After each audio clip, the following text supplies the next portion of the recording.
Hello guys, magandang tanghali. May budget na naman tayo ang linggo. Ikan. Nag-ibukit eh. Okra. Bakit may okra?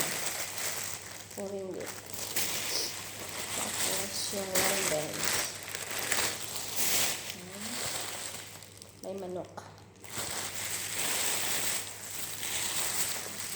Pasalan.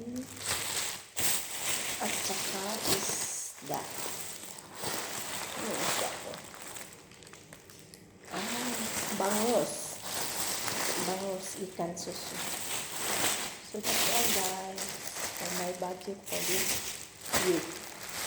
Hindi ko ito maubos na isang linggo. Thanks for watching. Bye-bye.